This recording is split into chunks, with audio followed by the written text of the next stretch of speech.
नमस्कार, मैं आभा शर्मा जवास प्रभु की इच्छा से आपके सम्मुख ब्रह्म पुराण का संक्षिप्त रूप लेकर उपस्थित हुई हूँ। 18 पुराणों में से यह प्रथम महापुराण कहा गया है। नमस्कार, ब्रह्म पुराण में अब तक हमने महाराज पृथु के द्वारा पृथ्वी के दोहन एवं भिन्न भिन्न मनवंतरों में भिन्न भिन्न सप्तऋषियों का होना और उनका महत्व जाना। आज के इस भाग में हम वैवस्वत मनु के वंशजों का वर्णन सुनेंगे। लोमहर्षण जी कहते हैं, वैवस्वत मुनि के 9 पुत्र उन्हीं के समान हुए। उनके नाम इस प्रकार हैं: इक्ष्वाकु, नाभाग, धृष्ट, शर्याति, नरिष्यंत, प्रांशु, अरिष्ट, करुष तथा पृषद्र। एक समय की बात है, प्रजापति मनु की इच्छा से मैत्रावरुण याग कर रहे थे। उस समय तक उन्हें कोई पुत्र नहीं हुआ था। इस यज्ञ में मनु ने मित्रवरुण के अंश की आहुति डाली। उसमें से दिव्य वस्त्र एवं दिव्य आभूषणों से विभूषित दिव्य रूप वाली ईला नाम की कन्या उत्पन्न हुई। महाराज मनु ने इसे ईला कहकर संबोधित किया और कहा, कल्याणी, तुम मेरे पास आओ। तब ईला ने पुत्र की इच्छा रखने वाले प्रजापति मनु से यह धर्मयुक्त वचन कहे, महाराज, मैं मित्रा वरुण के अंश से उत्पन्न हुई हूँ, अतः पहले उन्हीं के पास जाऊंगी। आप मेरे धर्म में बाधा न डालिए। यूं कहकर वह सुंदर कन्या मित्रा वरुण के समीप गई और हाथ जोड़कर बोली, भगवन, मैं आप दोनों के अंश से उत्पन्न हुई हूँ। आप लोगों की किस आज्ञा का पालन करूं? मनु ने मुझे अपने पास बुलाया है। मित्रा वरुण बोले, सुंदरी, तुम्हारे इस धर्म, विनय, इंद्रिय संयम और सत्य से हम लोग प्रसन्न हैं। महाभागे, तुम हम दोनों की कन्या के रूप में प्रसिद्ध होगी तथा तुम ही मनु के वंश का विस्तार करने वाला पुत्र हो जाओगी। उस समय तीनों लोकों में सुद्युम्न नाम से तुम्हारी विख्याति होगी। यह सुनकर वह पिता के समीप से लौट पड़ी। मार्ग में उसकी बुद्ध से भेंट हो गई। बुद्ध ने उसे मैथुन के लिए आमंत्रित किया। उनके वीर्य से उसने पुरुवार को जन्म दिया। तत्पश्चात वह सुद्युम्न के रूप में परिणित हो गई। सुद्युम्न के 3 बड़े धर्मात्मा पुत्र हुए: उत्कल, गए, विंत्राशु। उत्कल की राजधानी उत्कला अर्थात उड़ीसा हुई। विंताश्व को पश्चिम दिशा का राज्य मिला तथा गए पूर्व दिशा के राजा हुए। उनकी राजधानी गया के नाम से प्रसिद्ध हुई। जब मनु भगवान सूर्य के तेज में प्रवेश करने लगे, तब उन्होंने अपने राज्य को 10 भागों में बांट दिया। सुद्युम्न के पास उनके पुत्रों में इक्ष्वाकु सबसे बड़े थे, इसलिए उन्हें मध्य देश का राज्य मिला। सुद्युम्न कन्या के रूप में उत्पन्न हुए थे, इसलिए उन्हें राज्य का भाग नहीं मिला। फिर वशिष्ठ जी के कहने से प्रतिष्ठानपुर में उनकी स्थिति हुई। प्रतिष्ठानपुर का राज्य पाकर महायशस्वी सुद्रुम्न ने उसे पुरवाका को दे दिया। मनु कुमार सुद्रुम्न क्रमशः स्त्री और पुरुष दोनों के लक्षणों से युक्त हुए, इसलिए ईला और सुद्रुम्न दोनों नामों से उनकी प्रसिद्धि हुई। नरश्यंत के पुत्र शक हुए, नाभाग के पुत्र अम्बरीश हुए।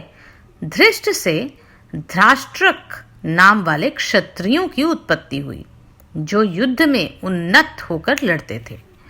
करुष के पुत्र कारुष नाम से विख्यात हुए, वे भी रणोन्मत्त रहते थे। प्रांशु के एक ही पुत्र थे, जो प्रजापति के नाम से प्रकट हुए। शर्याति के 2 जुड़वां संतानें हुई। उनमें अनर्थ नाम से प्रसिद्ध पुत्र तथा सुकन्या नाम वाली कन्या थी। यही सुकन्या महर्षि चयवन की पत्नी हुई। अनर्थ के पुत्र का नाम रैव था। उन्हें अनर्थ देश का राज्य मिला। उनकी राजधानी कुशस्थली अर्थात द्वारका हुई। रैव के पुत्र रैवत हुए, जो बड़े धर्मात्मा थे। उनका दूसरा नाम ककुद्मी भी था। अपने पिता के ज्येष्ठ पुत्र होने के कारण उन्हें कुशस्थली का राज्य मिला। एक बार वे अपनी कन्या को साथ ले ब्रह्मा जी के पास गए और वहां गंधर्वों के गीत सुनते हुए 2 घड़ी ठहर गए। इतने ही समय में मानव लोक में अनेक युग बीत गए। रैवत जब वहां से लौटे तब अपनी राजधानी कुशस्थली में आए, परंतु अब यहाँ यादवों का अधिकार हो गया था। यदुवंशियों ने उसका नाम बदलकर द्वारवती रख दिया था। उसमें बहुत से द्वार बने थे। वह पूरी बड़ी मनोहर दिखाई देती थी। भोज, वृष्णि और अंधक वंश के वसुदेव आदि यादव उनकी रक्षा करते थे। रैवत ने वहां का सब वृतांत ठीक ठीक जानकर अपनी रेवती नाम की कन्या बलदेव जी को ब्याह दी और स्वयं मेरू पर्वत के शिखर पर जाकर वे तपस्या में लग गए। धर्मात्मा बलराम जी रेवती के साथ सुखपूर्वक विहार करने लगे। पृषद्र ने अपनी गुरु की गाय का वध किया था, इसलिए वे शाप से शूद्र हो गए। इस प्रकार ये वैवस्वत मनु के 9 पुत्र बताए गए हैं। मनु जब छींक रहे थे उस समय इक्ष्वाकु की उत्पत्ति हुई। इक्ष्वाकु के 100 पुत्र हुए। उसमें विकुक्षी सबसे बड़े थे। वे अपने पराक्रम के कारण अयोध्या नाम से प्रसिद्ध हुए। उन्हें अयोध्या का राज्य प्राप्त हुआ। उनके शकुनी आदि 500 पुत्र हुए, जो अत्यंत बलवान और उत्तर भारत के रक्षक थे।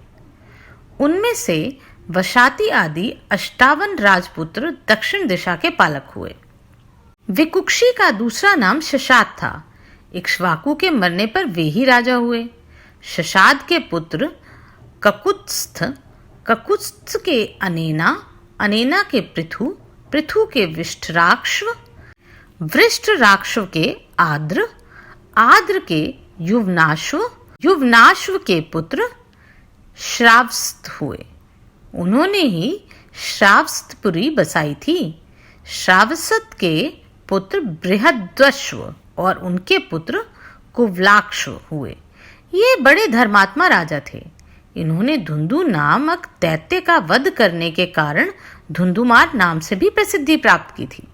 मुनि बोले, महाप्राज्ञ सूत जी, हम धुंधु वध का वृतांत ठीक ठीक सुनना चाहते हैं, जिससे कुवलाश्व का नाम धुंधुमार हो गया।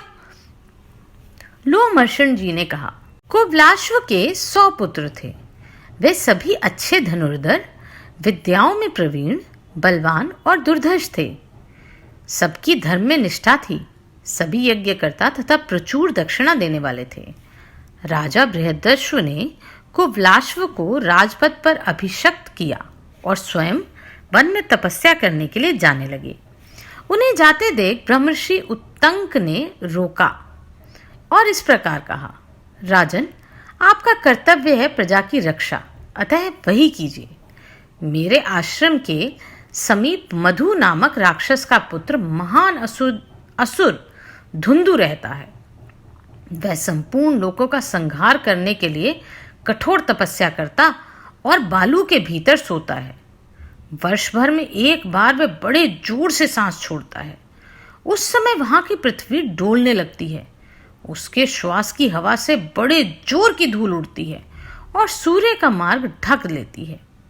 लगातार 7 दिनों तक भूकंप होता है। इसलिए अब मैं अपने उस आश्रम में रह नहीं सकता। आप समस्त लोगों के हित की इच्छा से उस विशालकाय दैत्य को मार डालिए। उसके मारे जाने पर हम सभी सुखी हो जाएंगे।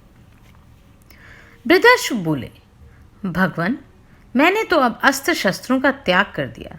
यह मेरा पुत्र है, यही धुंधु दैत्य का वध करेगा। राजश्री बृहदश्व अपने पुत्र कुवलाश्व को धुंधु के वध की आज्ञा दे स्वयं पर्वत के समीप चले गए। कुवलाश्व अपने सब पुत्रों को साथ ले धुंधु को मारने चले। साथ में महर्षि उत्तंक भी थे।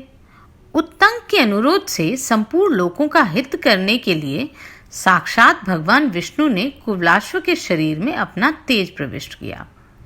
दुर्धर्ष वीर कुवलाश्व जब युद्ध के लिए प्रस्थित हुए, तब देवताओं का ये महान शब्द गूंज उठा, ये श्रीमान नरेश अवध्य हैं, इनके हाथ से आज धुंधु अवश्य मारा जाएगा।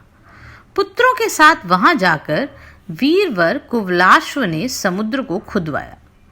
खोदने वाले राजकुमारों ने बालू के भीतर धुंधु को पता लगा लिया। वह पश्चिम दिशा को घेर कर पड़ा था। वह अपने मुख की आग से संपूर्ण लोगों का संहार सा करता हुआ जल का स्रोत बहाने लगा। जैसे चंद्रमा के उदय काल में समुद्र में ज्वार आता है, उसकी उत्ताल तरंगें बढ़ने लगती हैं, उसी प्रकार वहां जल का वेग बढ़ने लगा। कुवलाश्व के पुत्रों में से 3 को छोड़कर शेष सभी धुंधु की मुखाग्नि से जलकर भस्म हो गए।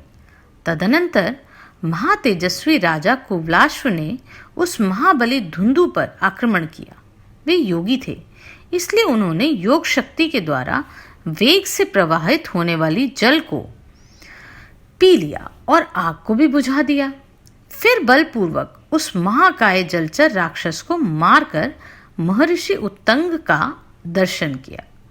उत्तंक ने उन महात्मा राजा को वर दिया, तुम्हारा धन अक्षय होगा और शत्रु तुम्हें पराजित न कर सकेंगे। धर्म में सदा तुम्हारा प्रेम बना रहेगा और अंत में तुम्हें स्वर्गलोक का अक्षय निवास प्राप्त होगा। युद्ध में तुम्हारे जो पुत्र राक्षस द्वारा मारे गए हैं, उन्हें भी स्वर्ग में अक्षय लोक प्राप्त होंगे। धुंधुमार के जो 3 पुत्र युद्ध से जीवित बच गए थे, उनमें दृढ़ाक्ष सबसे ज्येष्ठ थे और चंद्राश्व तथा कपिलाश्व उनके छोटे भाई थे। दृढ़ाश्व के पुत्र का नाम हर्षव था। हर्षव का पुत्र निकुंभ, निकुंभ का युद्ध विशारद पुत्र सहताश्व था। सहताश्व के 2 पुत्र हुए, अकृश्वाश्व और कृशाश्व। उसके हेमवती नाम की एक कन्या भी हुई, जो आगे चलकर दृष्टद्युति के नाम से प्रसिद्ध हुई। उसका पुत्र प्रसेनजीत हुआ, जो तीनों लोकों में विख्यात था। प्रसेनजीत ने गौरी नाम वाली पतिव्रता स्त्री से विवाह किया, जो बाद में पति के शाप से बाहुदा नाम की नदी हो गई। प्रसेनजीत के पुत्र राजा युवनाश्व हुए। युवनाश्व के पुत्र मंधाता हुए। वे त्रिभुवन विजयी थे। शशबिंदु की सुशीला कन्या चैत्ररथी, जिसका दूसरा नाम बिंदुमती भी था, मंधाता की पत्नी हुई। इस भूतल पर उसके समान रूपवती स्त्री दूसरी नहीं थी। बिंदुमती बड़ी पतिव्रता थी। वह 10,000 भाइयों की ज्येष्ठ भगिनी थी। मंधाता ने उसके गर्भ से धर्मज्ञ पुरुकुत्स्थ तथा राजा मुचुकुंद ये 2 पुत्र उत्पन्न किए। पुरुकुत्स्थ के उनकी स्त्री नर्मदा के गर्भ से राजा त्रसदस्यु उत्पन्न हुए। उनसे संभूत का जन्म हुआ। संभूत के पुत्र शत्रुदमन त्रिधन्वा हुए। राजा त्रिधन्वा से विद्वान त्रयारुण हुए। उनके पुत्र महाबली सत्यव्रत हुआ। उसकी बुद्धि बड़ी खोटी थी। उसने वैवाहिक मंत्रों में विघ्न डालकर दूसरे की पत्नी का अपहरण कर लिया। बाल स्वभाव, कामासक्ति, मोह, साहस और चंचलतावश उससे ऐसा कुकर्म किया था, जिसका अपहरण हुआ था वह उसके किसी पुरुवासी की ही कन्या थी। इस अधर्म रूपी शंकु अर्थात कांटे के कारण कुपित होकर त्रयारुण ने उसके उस पुत्र को त्याग दिया। उस समय उसने पूछा, पिताजी, आपके त्याग देने पर मैं कहाँ जाऊं? पिता ने कहा, ओ कुल कलंक, जा चांडालों के साथ रहे। मुझे तेरे जैसे पुत्र की आवश्यकता नहीं। यह सुनकर वह पिता के कथनानुसार नगर से बाहर निकल गया। उस समय महर्षि वशिष्ठ ने उसे मना नहीं किया। वह सत्यव्रत चांडाल के घर के पास रहने लगा। उसके पिता भी वन में चले गए। तदनंतर उसी अधर्म के कारण इंद्र ने उस राज्य में वर्षा बंद कर दी। तब महातपस्वी विश्वामित्र उसी राज्य में अपनी पत्नी रखकर स्वयं समुद्र निकट भारी तपस्या कर रहे थे। उनकी पत्नी ने अकालग्रस्त हो अपने मंझले औरस पुत्र के गले में रस्सी डाल दी और शेष परिवार के भरण पोषण के लिए 100 गायें लेकर उसे बेच दिया। राजकुमार सत्यव्रत ने देखा कि विक्रय के लिए इसके गले में रस्सी बंधी हुई है। तब उस धर्मात्मा ने दया करके महर्षि विश्वामित्र के उस पुत्र को छुड़ा दिया और स्वयं ही उसका भरण पोषण किया। ऐसा करने में उसका उद्देश्य था महर्षि विश्वामित्र को संतुष्ट करके उनकी कृपा प्राप्त करना। महर्षि का वह पुत्र गले में बंधन पड़ने के कारण महातपस्वी गालव के नाम से प्रसिद्ध हुआ। चौथा अध्याय समाप्त।